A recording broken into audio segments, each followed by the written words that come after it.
Amigos e amigas da revista Coaching Brasil, estamos aqui para mais um Conversa de Coach e dessa vez estamos falando com Ricardo Fará. Ricardo, ele fez a coordenação do nosso dossiê falando sobre abordagem integrativa transpessoal nessa nossa edição número 85. Seja bem-vindo, Ricardo, ao nosso Conversa de Coach. Muito obrigado, Luciano. Obrigado pela oportunidade. É um prazer renovado estar com você nessa conversa de coaching. Maravilha. Primeiro, deixa eu te fazer uma pergunta que costumo fazer para todos os nossos parceiros aqui de conversa. É uma pergunta bem simples que vai demandar, creio eu, que uma resposta bem simples também. Ricardo, quem é você? Bem simples. Não sei por que todo mundo ri nessa pergunta. Bem simples. É uma pergunta simples e é uma pergunta extremamente complexa. Bom, eu vou começar me definindo como um eterno aprendiz. Eu estou hoje com 72 anos de idade. Vou começar me qualificando como um ser humano extremamente curioso. Eu sou pai de 2 filhos, já com uns 40 e poucos anos. Tenho 2 netos, um neto de 8 anos e uma netinha de 1 ano de idade. Então, sou casado. Então, se eu for me definir assim, em termos de papéis, eu sou pai, avô e esposo, né? Eu tenho, para mim, que a minha principal paixão é exatamente potencializar o ser humano. E isso começou bem lá atrás. Eu fui aluno da Escola Superior de Propaganda e Marketing, num curso de pós-graduação. E quando isso em 83, 85. E aí eu recebi um convite de ser orientador pedagógico de professores e alunos. E eu acho que a minha vocação, porque então ainda não se denominava no Brasil coaching, em 1987, 88, por aí, foi aí que começou a nascer essa vocação. E eu me lembro que eu precisei parar da aula, porque como é que eu ia estar orientando um aluno com dificuldade educacional que me trazia problemas familiares seríssimos? E como é que eu ia estar em sala de aula como professor com esse mesmo aluno? Eu precisei desmembrar os papéis. Mas enquanto eu ainda estava na ESPM, a Escola Superior de Propaganda e Marketing era e é uma escola ainda, extremamente perspicaz. Naquela época, 85, 86, nós conduzimos uma pesquisa sobre quais seriam as competências gerenciais do futuro. E a pesquisa trouxe respostas assim que confirmavam as nossas posições. Quer dizer, o gerente do futuro, o líder do futuro, precisava ter competência conceitual, que são aquelas que estão ligadas ao saber e impactam o business. Ele precisaria ter competência técnica, porque quem não tem não sabe fazer, mas onde estaria o gap? Nas competências humanas. Então, o que eu fiz naquela época? Eu tinha uma formação em Direito, já tinha feito um curso também de administração de empresas, estava fazendo pós em marketing, e eu redirecionei a minha carreira naquela época exatamente para desenvolvimento potencial humano. E aí eu fazia, na época, uma formação em Petwork, da Eva Pierracos, e fui colocado sob o primeiro dilema forte da minha vida. Nessa mesma época, o Ministério da Educação exigia que, para você continuar sendo professor universitário, você devia ter mestrado. E eu, quase concluindo um curso de Petwork, precisei abandonar o Petwork, não dava para fazer as duas coisas, e fui fazer um mestrado em Psicologia Social na USP. E a minha dissertação de mestrado foi em cima da teoria dos tipos psicológicos do Jung, a relação professor e aluno à luz da teoria dos tipos psicológicos. E aí a partir daí eu fui desenvolvendo a minha carreira toda, buscando adquirir conhecimentos que me permitissem, na prática, a utilização e a facilitação das pessoas. Então, Aí eu fui fazer Enneagrama, fui fazer constelação organizacional, fiz as formações em MBTI, Step 1 e Step 2. Bom, aí não vou falar de mim, vou ficar falando aqui uma eternidade, e não é o meu feitio. Mas eu me lembro de um fato muito marcante, que eu acho que nessa entrevista, algo que eu pontuo minha gratidão até hoje. Todo mundo conhece o Bob Hirsch, Roberto Hirsch, né? Com certeza. O Bob é um grande amigo meu, ele foi um colega meu na Escola Superior de Propaganda e Marketing. Eu, quando me mudei aqui para o interior, em 2009, 2010, eu parei de dar aula na ESPM, porque estava muito distante, 125 quilômetros daqui para lá, enfim. Mas em 2005, 2006, eu recebo um telefonema do Bob. Cara, eu acabei de fazer uma formação que tem a sua cara. Eu digo, poxa, Bob, que legal, me diz mais. Olha, eu acabei de fazer uma formação em coaching com o Joseph O'Connor. Eu acho que tem a sua cara. Então eu agradeci e, mais do que depressa, me inscrevi para fazer a primeira formação em coaching. E eu amei, eu achei que tinha absolutamente tudo a ver comigo e com o meu momento de vida. E olha que isso aí foi 2006. Então faz 14 anos. Se você tirar os meus 72 dos 14, eu já tinha maturidade, 50 e poucos anos. E depois o Joseph me convidou, eu fui sendo assistente dele nas turmas, e recebi um convite também para trabalhar na Lambert com eles e tal. Mas aos 50 anos eu já não queria mais trabalhar para ninguém. Eu queria trabalhar para mim mesmo, no meu ritmo. E assim eu fui caminhando nessa nossa profissão de coaching. Fui aprendendo, como todo coaching iniciante, fiz os meus trabalhos pro bono, uma série dos meus trabalhos pro bono, e até que eu fui ganhando a confiança necessária, e aí passando a atuar mais profissionalmente, não no sentido de ética na profissão a gente tem que ter desde o início, mas no sentido da segurança de poder precificar o meu conhecimento. E eu vejo isso como extremamente importante. Eu acho que duas coisas que eu acho assim na nossa profissão. A primeira, não parar de estudar. Eu fiz depois uma certificação em intervenção em psicologia positiva, em coaching, com o Robert Bias, nos Estados Unidos. Agora há pouco eu terminei de fazer uma formação em parceria com a Filippelli e a Neuroleadership Institute de Neurocoaching. Fiz a mentoria. E olha que prazer fazer a mentoria. Adivinha com quem fui fazer a mentoria? Com o Bob. Ah! Que sensacional, cara. É sensacional, porque foi quem me deu o pontapé inicial nesse caminho. Para pôr o pé na trilha, né? Uhum. E aí é uma coisa muito curiosa. A minha esposa foi fazer o curso de pós-graduação da psicologia transpessoal na Lubrate. Uhum. E esse curso era sempre sexta e sábado, em Campinas. Então ela saía daqui de Piracaia, ia para Campinas, ela voltava maravilhada, me contava as coisas, e eu fui me animando. Quando ela terminou o curso, eu entrei. E aí fiz a minha formação em pós-graduação.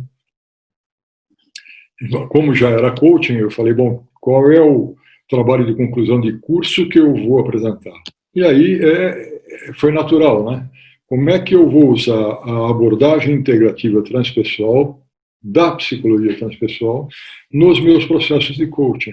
Como é que isso pode me ajudar? Porque o curso ele é extremamente vivencial, e você não passa por um processo de uma pós-graduação em psicologia transpessoal se você não mergulhar de cabeça e você não perceber as transformações que isso traz para você. Exatamente. Então, num primeiro momento, eu senti isso na minha pele e disse, bom, agora eu aprendi uma coisa. A riqueza ela tem que ser compartilhada, seja ela riqueza material, seja ela riqueza de conhecimento. Como é que eu faço isso para facilitar o maior número de pessoas essa possibilidade. Sejam meus clientes de coaching, sejam colegas. E aí eu me lembro que as pessoas, desde o tempo que eu dava aula, eu dei aula há muitos anos. Eu dei aula na Escola Superior de Propaganda e Marketing de 1985 até quase 2000. E 2010, né? Porque eu mudei para cá, para Piracaia, e parei de dar aula na SPM. Eu dei aula no IBMEC, hoje ainda sou professor convidado da Sustentar Escola de Negócios em Joinville, e eu vou dar aulas lá. Mas por que eu estou te falando isso? Porque aí o pessoal diz assim, vou falar que legal, você criou essa disciplina, você compartilha? E eu dizia, com muito prazer. Mas, cara, como é que você compartilha essa criação com as outras pessoas? Eu dizia, eu tenho um segredo que eu aprendi. O conhecimento, ele está para quem quiser absorver e pegar. A forma de entrega é a minha impressão digital. Exatamente. Então, essa vai ser só minha. Então, eu posso pegar qualquer material que eu tiver criado e disponibilizar para as pessoas, porque a forma de entrega de cada um é a forma de entrega de cada um. Não tem duas formas de entrega que sejam iguais. Exatamente. Eu vejo nessa sua fala, falando um pouco sobre essa sua trajetória pessoal barra profissional, né? Tá tudo ligado, interligado. Me parece que você antes tinha um perfil muito mais lógico, muito mais racional, e de repente você foi virando e virou do avesso, né? Foi excelente a tua percepção, Luciano. Olha, eu dava matérias, lecionava matérias na sala de aula, inicialmente, que era marketing, vendas. Na SPM eu desenvolvi, junto com outros professores lá, um pós-graduação de vendas. Então, era marketing, vendas, era comercial, né? Depois, quando eu fiz essa guinada, para ter ideia, nós criamos lá uma primeira cadeira que era fator humano. Criei junto com os outros professores. Eu sempre gostei de trabalhar muito assim em equipe, porque a inteligência coletiva é, sem sombra de dúvida, muito maior que a individual, né? E aí a gente precisava dar um título que fosse, era uma matéria optativa, mas a gente precisava dar um título que fosse mais chamativo. Então, fator humano como diferencial competitivo. Então, se embalava com essa mesma embalagem de marketing aquele produto. E adivinha o que a gente fazia nesse curso? Levava o aluno para o autoconhecimento. Né? Algum tempo depois, um colega nosso, ele inovou formando uma parceria, inclusive com a Filipelli. Então, o aluno se matriculava no curso, ele já recebia o link para fazer o MBTI. A primeira aula era uma devolutiva coletiva do MBTI, e depois, em cima do MBTI, a gente ajudava o aluno a começar a desenvolver um PDI. Para ele poder, ao longo da vida, ir acompanhando o próprio plano de desenvolvimento individual dele. Com toda certeza, eu acho que nós estamos em tempos hoje de muita possibilidade de mudança. Muita. Mas não adianta você mudar externamente se você não mudar o seu coração. Exatamente. Hoje, não é mais possível pensar com o cérebro reptiliano de ser extremamente vencer e competir, ou competir e vencer.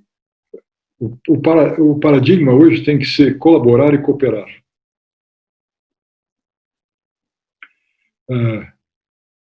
Eu costumo dizer que todos nós somos sombra e luz, sem sombra de dúvida, para até colocar mais uma vez essa palavra na minha frase. Mas o quanto é difícil para as pessoas abraçarem a própria sombra.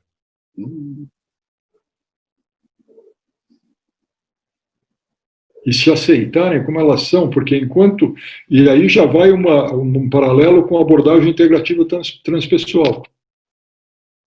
Enquanto eu não me reconheço identificado, que é uma das 7 etapas, identificação, enquanto eu não me... Reconhecimento é uma etapa, identificação é outra, né? Enquanto eu não me vejo identificado, eu não sou capaz de me desidentificar. Exatamente. E aí eu não sou capaz de me transformar. Então, no trabalho com a sombra, é a mesma coisa. Eu não sou só luz. Eu tenho aspectos que são de luz e tem aspectos que são de sombra. Mas quando eu sou capaz de acolher ambos... Eu gosto muito de uma metáfora, sabe, Luciano? Que é assim, às vezes eu falo isso para os meus clientes de coaching, né? Então, imagina que você tem 2 bebês. No braço esquerdo você tem um bebê muito lindo. Fecha os olhos, imagina. E quando você conseguir vislumbrá-lo, você abre os olhos e dá um sorriso. É quase que imediato. Aí eu digo, agora imagina que no seu braço direito você tem um bebê muito feio, horrível. Passa-se um tempo muito maior, até que vem um sorriso mais ou menos tímido. Eu digo, legal, agora abre os olhos. Imagina que ambos são seus filhos. Você vai tratar o lado bonito com carinho e acolhimento e o lado ruim ou feio com rejeição? E a resposta bem imediata é não, se são meus filhos, eu tenho que tratar ambos com muito carinho. Eu digo, trate o seu lado luz e o seu lado sombra com esse mesmo carinho. Porque ao conseguir acolher os dois, você consegue transformar. Mas, então, antes de você entrar um pouquinho na abordagem para explicar para quem está nos assistindo de uma maneira mais didática, eu achei essa sua metáfora muito interessante, mas quando a pessoa diz, não, os 2 são meus filhos, eu vou tratar os 2 igual, aqui, balela, ele sempre vai tratar o mais bonito, melhor, assim como a gente trata a nossa luz, a gente dá toda a atenção para ela e a sombra a gente esconde, né? Será que o ser humano não passa um pouco por isso? Exatamente isso. E aí eu digo exatamente, e aí eu entro nessa conversa exatamente assim, o quanto é importante para você, nesse momento, olhar esse outro lado. O outro, você praticamente já conhece, você lida com ele todo dia. Exatamente. Não é? Muito bom. Mas, então, vamos lá. Explique, então, para o pessoal o que é análise, abordagem integrativa transpessoal. Bom, eu vou começar assim. Primeiro eu tenho que falar que a criadora da abordagem integrativa transpessoal é a Vera Saldanha, né? Que foi uma das pessoas que foram convidadas e que escreveu o artigo elucidando como ela chegou na AIT. E então, brevemente será entrevistada também. E ela vai ser entrevistada também? Todo mundo, opa. Que maravilha, que bom. Que bom, a AIT agradece você essa possibilidade, com toda certeza. Então, ela é muito forte em psicologia transpessoal. E ela, então, começou a... Deixa eu ver se eu faço uma abordagem bem didática. Ela escreveu uma tese de doutorado em psicologia transpessoal e ela criou uma abordagem integrativa transpessoal. O que é uma abordagem integrativa? Como o próprio nome diz, é uma abordagem que integra transdisciplinarmente uma série de disciplinas, para que, a partir disso, possa ser produzido algo melhor e maior. Então, nessa abordagem integrativa transpessoal, a Vera fez um desenho que ela tem 2 referenciais. O primeiro é o aspecto dinâmico. E o segundo é... Bom, deixa eu explicar primeiro o aspecto dinâmico. Esses 2 aspectos, eles se entrecruzam como 2 eixos. Então, o aspecto dinâmico ele vai se referir a um eixo experiencial, que é constituído por 4 funções psíquicas de desenvolvimento humano. Essas funções, elas são a razão, equivale ao pensamento, a emoção, a intuição e a sensação. E isso ela denominou reis. Eu não vou entrar aqui, se a gente estudar a tipologia do Jung, você vai ver que tem as funções psíquicas. Mas eu não vou entrar nesse paralelo. Mas é só para dar uma ideia de que ela diferencia um pouquinho, porque na razão ela põe pensamento e sentimento. Então, quando você, através da metodologia da abordagem integrativa transpessoal, você trabalha as 4 funções psíquicas e você as integra, você está caminhando nesse eixo horizontal, que é o eixo experiencial. Quando você conseguiu integrar essas 4 funções, você já pode caminhar para o eixo evolutivo, que está na vertical. Esse eixo evolutivo é o eixo onde você já produz uma transformação de consciência. Por quê? Porque você trabalhou em cima das 4 funções psíquicas e você faz perguntas em cima dela. Então, vamos supor que eu tenho uma situação que alguém esteja trabalhando uma determinada questão. Então, eu vou fazer a ele alguma pergunta assim. Ok, no nível da razão, o que a razão te diz sobre isso? E aí, eu esgoto essa captura dessa devolutiva que ele me dá e eu vou dizer para ele, muito bem, então, agora, na emoção, como é que você se sente? E aí eu vou direto, primeiro, da emoção para a sensação, porque a sensação é fantástica, né, Luciano?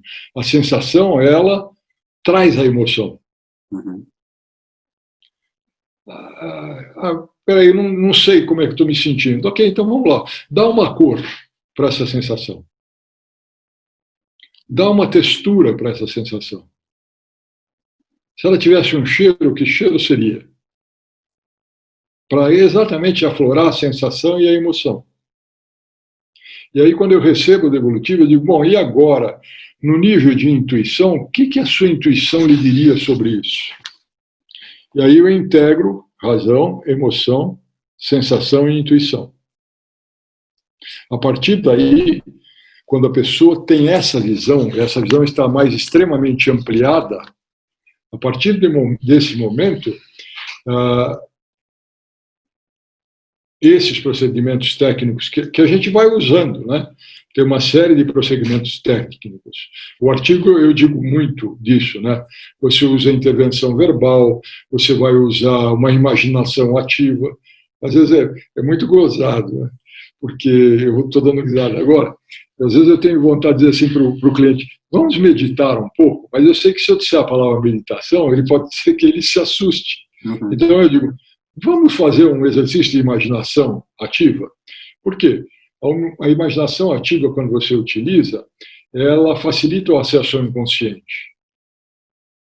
Por quê? Por meio de imagens mentais, você vai favorecendo o desenvolvimento da intuição. E quantas vezes isso não tem ajudado o cliente a ter as próprias respostas, né? Você lembra, você conhece, você é muito experiente. Você lembra da imaginação ativa? Eu vou pegar uma delas só, do velho sábio. E você pede ao cliente para fechar os olhos e ele acompanhar você no exercício de imaginação ativa. E você o transporta. E aí, sempre no mundo das sensações, para poder a intuição aflorar, né, em grande parte, e a emoção em si. Então, você imagina que agora você está andando num grande jardim ou numa floresta, sinta a terra, veja as flores, imagine os pássaros, e você vai trabalhando reis. Perfeito. Agora imagina que você chegou numa... Eu estou sendo muito rápido, tá? Imagina que você chegou agora numa grande caverna, e que você olhando para dentro dessa caverna, você vê que tem uma tocha, uma luz acesa. E você, por curiosidade, você desce alguns degraus. E quando você chega no interior dessa caverna, você tem um velho sábio. Agora imagina, veja como é esse velho sábio, que roupas ele está usando, como é a fisionomia, etc. E ele convida você a sentar-se. E ele conversa com você. E ele convida você a lhe fazer uma pergunta. Então você formula a pergunta para o velho sábio. Agora fique muito atento à resposta. Porque você lembra dos suportes de apoio em coaching? Então, aí eu digo, agora imagina que está chegando a hora de você sair da caverna, ele vai se despedir de você.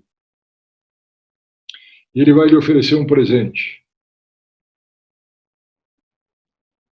Dê um abraço no velho coaching ou na velha coaching, no velho sábio ou na velha sábia.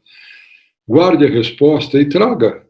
Guarde qual foi o presente. E aí você conduz de volta. Uhum. Então, isso é um dos exercícios, por exemplo, da abordagem integrativa transpessoal. Quando o cliente volta desse exercício, ele tem uma resposta e você explora essa resposta. E a resposta veio dele, autenticamente. Então, eu estou fazendo só um exemplo, tem vários. Grafismo, por exemplo. Do grafismo, você pede para o cliente pegar uma folha de papel, dividi-la ao meio, e aí você faz com que aquela situação que ele está identificado, você vai dizer para ele, imagina que isso seja um animal, um vegetal, um mineral, o que seria? Ele vai dizer uma pedra. Ok, que cor tem essa pedra? Qual é a textura? Quanto pesa? Desenha a pedra. Aí ele vai no papel e ele desenha uma pedra. Ou uma rocha. Dependendo do cliente. Uhum. Ok. Que atributos você dá para essa rocha? Positivos e negativos. É sólida, é forte. E ele vai descrevendo. Não, mas é muito difícil de mover. E eu vou anotando tudo que ele vai dizendo e ele continua escrevendo. Agora eu digo para ele, bom, agora do outro lado da folha, pega em oposição algo que seja exatamente oposto a essa pedra. Escreva. Aí ele descreve. Uma folha. Ok. Escreva os atributos da folha. Leve, suave, tatati, tatatá, ele traz todos os atributos. E aí a gente faz um exercício de diálogo, como se ele fosse a pedra ou a rocha conversando com a folha. E se ele fosse a folha conversando com a rocha. E veja, não é para anular um ou outro. Abordagem integrativa. O que você pode aprender com a pedra? O que você pode aprender com a folha? Ok, nessa situação onde você está, tendo vivenciado essa dinâmica, quais são os aprendizados? Quais são os insights que você teve? Em determinado lugar eu preciso me manter como uma rocha quando se trata de valores. Mas eu posso ter a flexibilidade e a leveza de uma folha quando eu vou manter uma comunicação com o meu subordinado. Então, a abordagem integrativa transpessoal, ela trouxe para a minha prática de coaching uma série de recursos.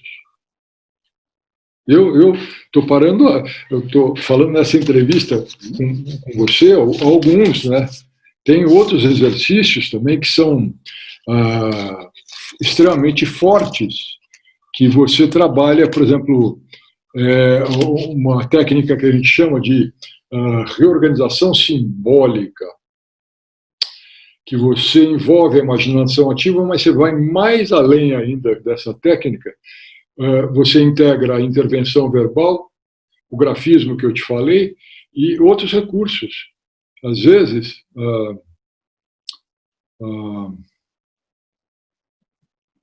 eu falei para você que eu faço coaching de vida, né? Porque acho que um pouco da minha bagagem, mais os 72, já me permitem isso. E, às vezes, por exemplo, para essa reorganização simbólica, eu uso um exercício de que eu faço... lembra dos setênios do Steiner, do Rolf Steiner? Eu faço a pessoa escrever os setênios dela, até a idade que ela está, e chego um pouquinho mais além e digo, vamos imaginar agora que você esteja no final da sua vida. E vamos voltar para olhar isso com carinho. Olha para a sua trajetória toda original.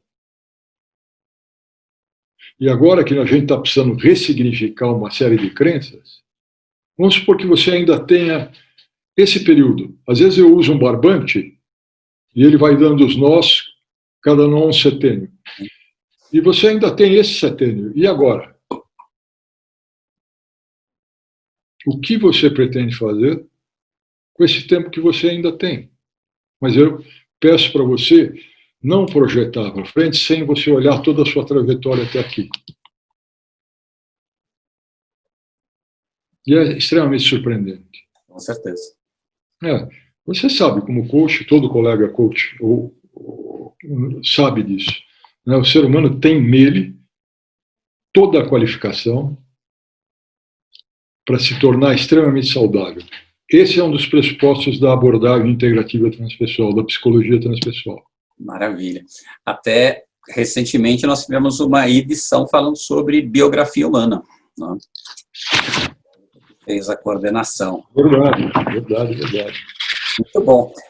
Você, contando para a gente um pouco sobre toda essa base da transpessoal, que é de uma complexidade muito grande, de uma profundidade muito grande, me vem à mente essa questão do que nós temos trazido para as nossas edições, que são abordagens complexas, procurando trazer para o nosso leitor toda essa complexidade para que ele entenda que o buraco é bem mais embaixo. E aí, o meu comentário é o quanto que me entristece ver muitos profissionais fazendo um uso apenas utilitarista de uma ferramenta muito, muito profunda. Então, por exemplo, você deu esse exemplo desse exercício da caverna, de conversar com a pessoa, encontrar o sábio. De repente, alguém escuta isso numa palestra e ele já aprendi uma ferramenta maravilhosa. Só que não é uma ferramenta, é uma pontinha de um iceberg que é uma coisa muito complexa. Então, a minha vontade, né, até a própria missão minha dentro da revista é proporcionar para as pessoas esse convite para esse mergulho. Esse mergulho de buscar cada vez mais, para entender que não é só uma ferramentinha para eu usar a hora que eu preciso, não, é um modo de vida. E cada abordagem dessa que a gente traz, quando a pessoa mergulha nela, ela sai do outro lado transformada. Né? E veja que nesse exercício do sábio, eu frisei logo no início que você está atuando no aspecto do eixo experiencial, porque você está conduzindo essa pessoa para o reis. Razão, emoção, intuição e sensação. Não é uma coisa, não, agora eu aprendi e vou aplicar. Tá bom, e a responsabilidade? E o que você faz com o conteúdo que emerge? Exatamente. Não é?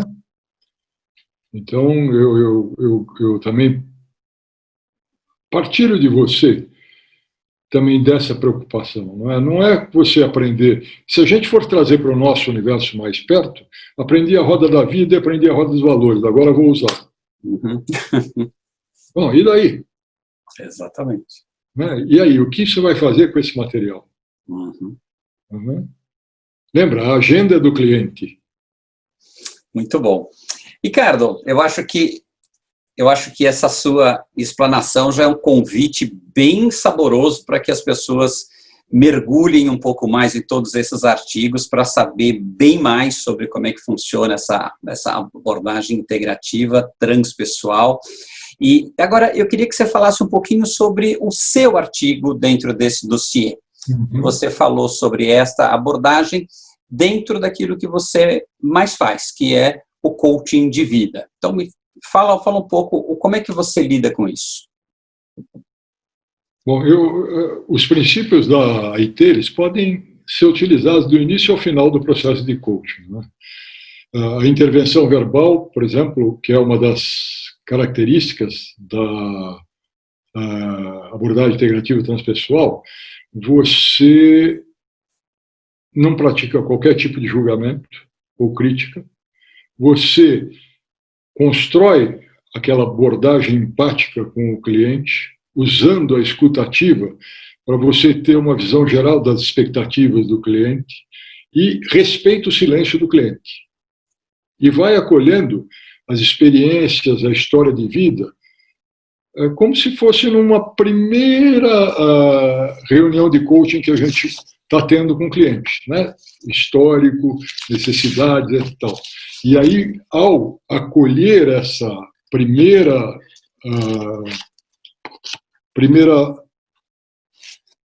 devolutiva do cliente, você já começa a ficar atento a sentimento, emoção, sensação, intuição, todos os fatos racionais que o cliente traz e toda a emoção que ele expressa. Lembra da nossa competência presença? Que eu, aliás, tive até, e ainda agradeço você pela edição anterior, na 84, né, eu publiquei um artigo sobre presença, lembra? Você fez o convite. Então, e a gente visa, com isso, facilitar ao cliente a manifestação no eixo experiencial para ele já ir para o eixo evolutivo. Então, desde o primeiro momento.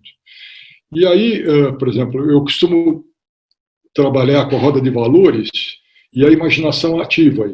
E esse exercício vai colocar o cliente em contato com esse mundo interior, de uma maneira profunda. E aí eu consigo também ter acesso a crenças, e imagens, cenários. Lembra, valor está muito ligado à crença, não é? E aí, depois disso, a gente vai trabalhando de uma forma extremamente sensível.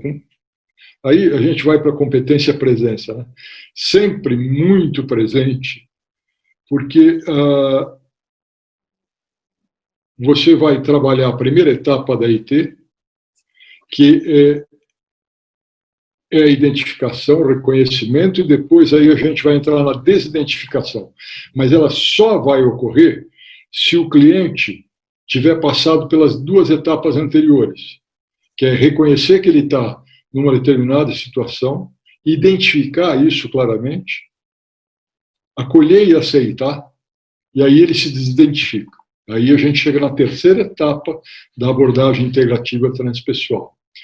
E aí essas crenças do cliente, que são essas crenças mais limitadoras e as dificuldades, elas aparecem.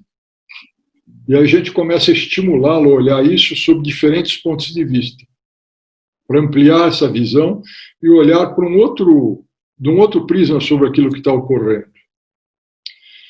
E se houver realmente a desidentificação, a gente chama um termo em AIT, é uma nova dinâmica psíquica vai se instaurar, e aí o cliente vai ser capaz de entrar na quarta fase que a gente chama transmutação.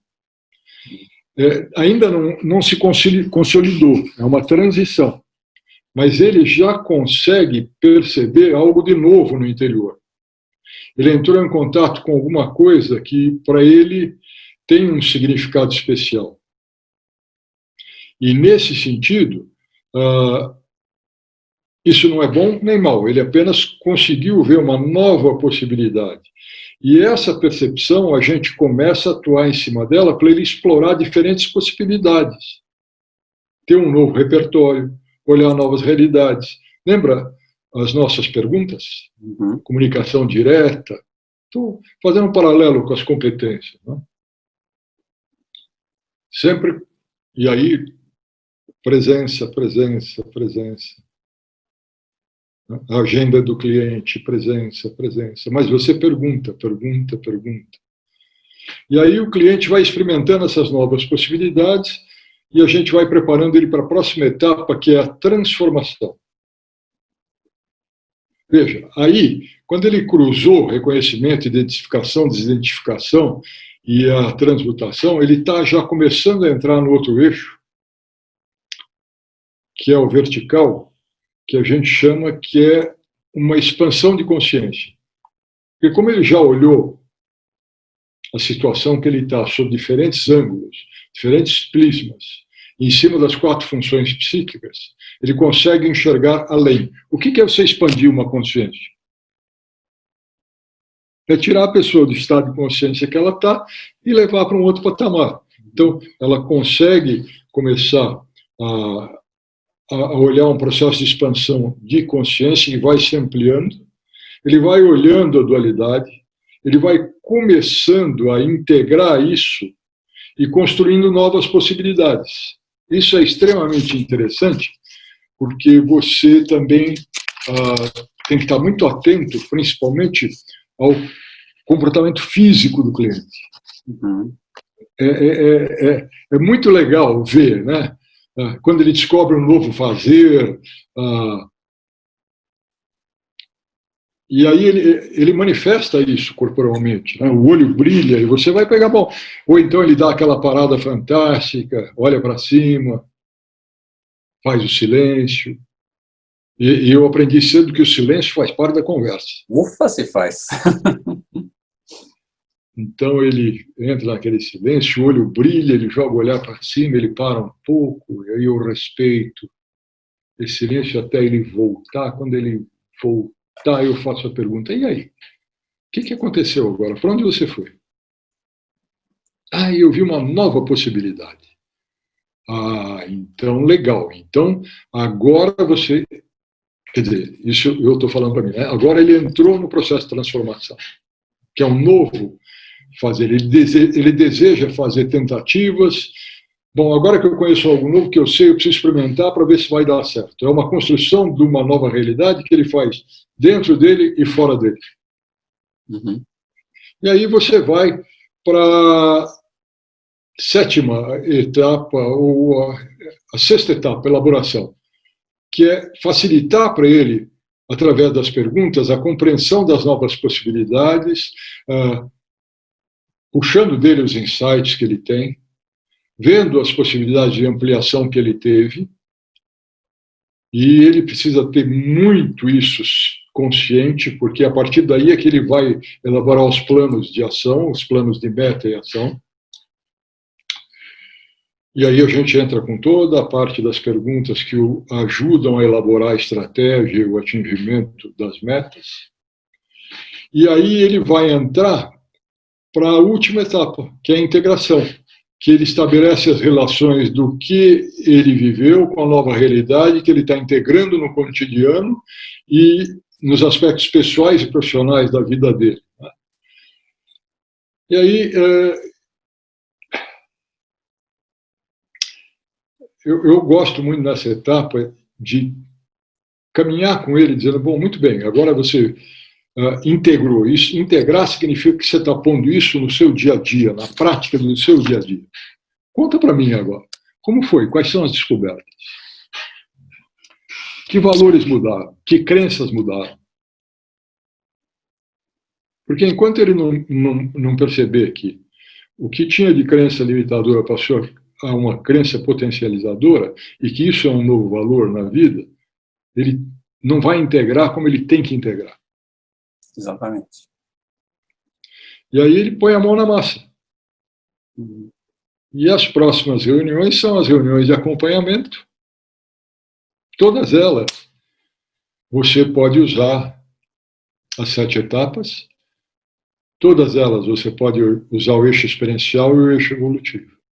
E é lógico também, Luciano, que falando de um profissional para outro e para profissionais que vão estar nos assistindo, Quando você investe no seu conhecimento, eu não estou falando só autoconhecimento aqui, quer dizer, você vê diversas abordagens de coaching, você aprende com diversas escolas, você acaba fazendo a sua criação na sua própria reunião de coaching. Uhum. Não é? Eu costumo, às vezes, falar com coaches mais jovens, mas eu preciso usar tal ferramenta, mas eu digo, olha, você lembra quando você começou a andar de bicicleta? Tinha rodinha, não tinha? Aí quando você conseguiu pedalar sozinho, o que você fez? Tirou as rodinhas, não é?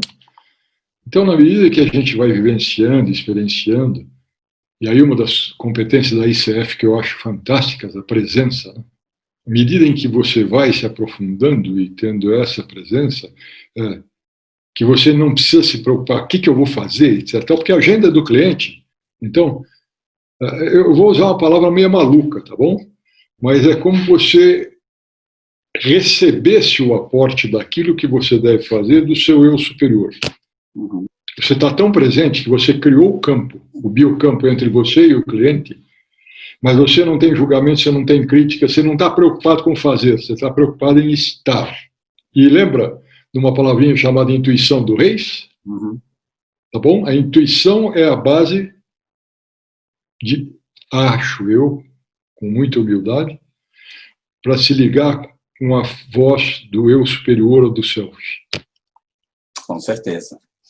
Ricardo, para fechar esse nosso papo maravilhoso aqui, deixa eu te fazer uma pergunta de curiosidade que talvez seja de muitas pessoas também.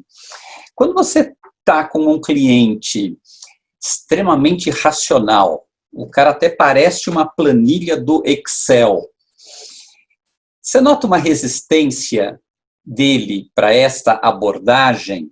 Essa é a parte 1 da pergunta.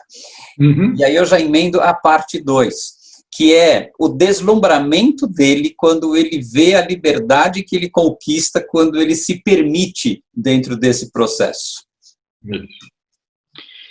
Eu, quando eu vejo um cliente que é extremamente resistente, eu sempre peço permissão. Uhum. Lembra das nossas competências do ICF também, né? Eu vou lá pedir a permissão dele. Mas eu digo para ele, eu queria fazer um exercício com você. No campo do imaginário, absolutamente tudo é possível. Então, eu vou pedir licença para você se permitir que o imaginário seja possível. Se você não gostar, pronto, acabou. Mudamos de linha. Eu costumo até dizer isso. Né? Porque, quando eu digo eu, não é arrogância. Todos nós, coaches, temos uma série de repertórios, de escolas, de estudos, etc. e tal. Então, aí ele diz, tá, eu vou experimentar. A porta de entrada é a experimentação. Uhum. E quando ele descobre a possibilidade, por isso que eu falei, a 7ª etapa é a integração, né? Ele já está integrado naquilo. Então ele sabe valorizar. E como coach, você sabe tanto quanto eu, não fomos nós. Foi ele. Exatamente. Né? A gente só foi lá junto. A gente foi como motorista adjunto. Ele foi dirigindo lá o carro. É uma metáfora que o Bob tem, que eu gosto muito. Né? Você chama o Uber, aí você chega lá de Uber, o cliente entra, você passa a direção para ele. E você só vai acompanhando. Né? Então, eu gosto muito dessa metáfora porque eu acho que ela é muito real. Como é que eu posso te agradecer essa possibilidade, essa oportunidade de me deixar ser também quem eu sou numa entrevista tão leve, tão gostosa? Oh, meu querido. Prazer é todo nosso. Te agradeço, meu querido, de coração, e que todas as pessoas que ao longo dos próximos dias, meses e anos assistirem esse nosso bate-papo aqui, elas fiquem com esse gostinho de quero saber um pouco mais e quero mergulhar nesse mar que tem muito... Então eu vou fazer um merchandising agora. Vai lá. Quer saber um pouco mais? Edição 85 da revista Coaching Brasil, abordagem integrativa transpessoal. 6 autores escrevendo sobre abordagem em diferentes práticas da vida do dia a dia e profissional. Boa leitura. Maravilha. Obrigado, meu caro. Até uma próxima. Pessoal, agora só falta vocês abrirem a nossa edição e saborearem esses 6 lindos artigos do nosso dossiê e também os outros artigos que nós temos em nossas outras sessões. Grande abraço, até a próxima. Até mais.